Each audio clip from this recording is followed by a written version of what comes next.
ত্রয়োদশ জাতীয় সংসদ নির্বাচনে ভোট কেন্দ্রে সিসিটিভি ক্যামেরা ও বডি ওর্ন ক্যামেরা থাকছে না। দ্বাদশ সংসদ নির্বাচনের তুলনায় এবারে ভোট কেন্দ্রের সংখ্যা বাড়ছে 450। তবে 17,000 বুথ কমানো হচ্ছে বলে জানিয়েছেন নির্বাচন কমিশন সচিব। মানিক শিকদারের রিপোর্ট। ওয়ালটন এখন দেশের সীমানা পেরিয়ে পৌঁছে গিয়েছে 50টিরও বেশি দেশে। ওয়ালটন, ঘরে ঘরে বিশ্বজুড়ে। জাতীয় সংসদ নির্বাচনে ভোট কেন্দ্রে সিসিটিভি ক্যামেরা ও বডি ওর্ন ক্যামেরা সংক্রান্ত বিষয়ে নির্বাচন কমিশনের কোনো করণীয় নেই। সম্প্রতি ইসির উপসচিব রাশেদুল ইসলামের সই করা একটি চিঠিতে এ তথ্য জানানো হয়েছে।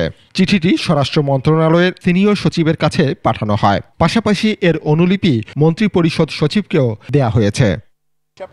এদিকে নির্বাচন কমিশন সচিব ব্রিফিংয়ে খসড়া ভোটকেন্দ্রের তালিকা উত্থাপন করে জানান 12.5 কোটি ভোটারের বিপরীতে 42,500 ভোটকেন্দ্র থাকবে।